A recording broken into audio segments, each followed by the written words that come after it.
Hi, I'm attorney Gregory Dell, joined by attorney Rachel Alters, and today's disability benefit tip is going to be Reliance Standard long-term disability denials and immediate steps that should be taken in order to begin the process of getting your long-term disability benefits reinstated.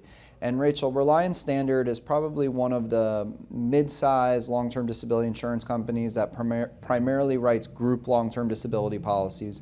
When a claimant calls you and they say they've been denied, what are the first things that you need to review in order to determine how this claimant can get their benefits reinstated? When the claimant first calls, obviously I'll find out, what type of disability benefits they have, if it's, long-term, why they've been on claim, and then I ask them to send me the denial letter, because the denial letter really will spell out why it is Reliance Standard cut the benefits off or never paid them in the first place. And is there a certain format that the law requires that this denial letter must follow? Yes, under ERISA, they require that the denial letter spells out why the claim was denied, also what exactly is needed or suggested to get the claim approved or get the claim reinstated. So at the end of every letter, it's going to say what they suggest: getting more medical testing, getting MRIs. Possibly more objective evidence. A lot of times, they claim that there wasn't any objective evidence provided.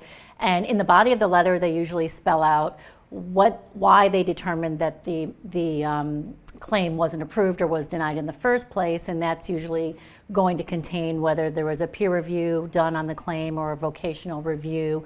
And they're required to put all that in the amount of time they have to answer the appeal, which is 180 days from the date of the denial letter.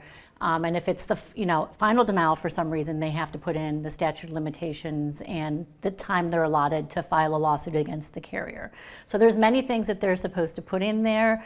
They're not always included, and at times that's a really good thing for the claimant, because then you can go after them in the appeal for failing to put the proper reasoning into the denial letter. Okay, one of the important things that's almost always in a Reliance Standard long-term disability denial letter is the fact that it says the claimant has the opportunity to request any information that Reliance Standard relied upon to deny the claim. Correct. And that is what we refer to as the claim file, which then becomes known as the administrative record. What is this claim file, and why is it essential for you to have that in order to really set a strategy for how to get benefits reinstated for a claimant? Right, well, the claim file is going to contain hopefully everything that the insurance carrier used to review the claim, up from the time of the application process all the way to the time that the claim was denied. So that will include all the medical records that they gathered from the claimant and the physicians. It will include any peer review reports, any independent medical evaluations that they sent the claimant for.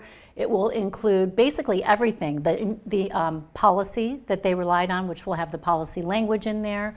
Pretty much anything that the insurance carrier looked at, so that we can see why they denied the claim, if they had valid reasons for denying the claim, and then we can begin trying to refute those reasons.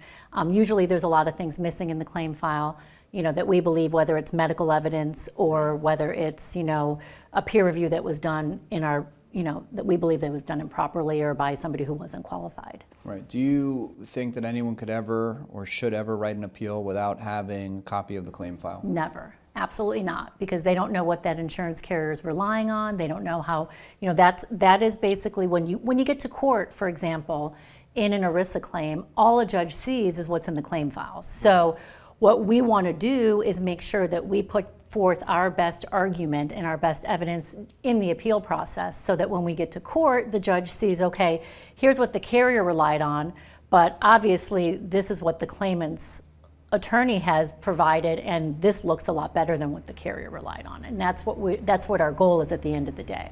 So the point is that you got to get a copy of the denial letter.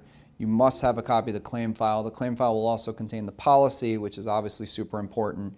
And from there, you can start to begin the process of forming a strategy and a roadmap to get benefits reinstated. And we always tell claimants that no matter where they live in the country, whether they call you, myself, any member of our team, we always provide an initial free phone consultation. Within a matter of 15 minutes, we'll be able to review the denial letter, tell you what we think are your chances of success, how long we think it will take, what it's going to cost you approximately to have a lawyer involved to help you, and really some other strategies that we would implement, generally speaking, without having seen the claim file, that can put you in the best position possible to get your Reliance Standard benefits reinstated. So should you need us in the future, we look forward to the opportunity to speak with you.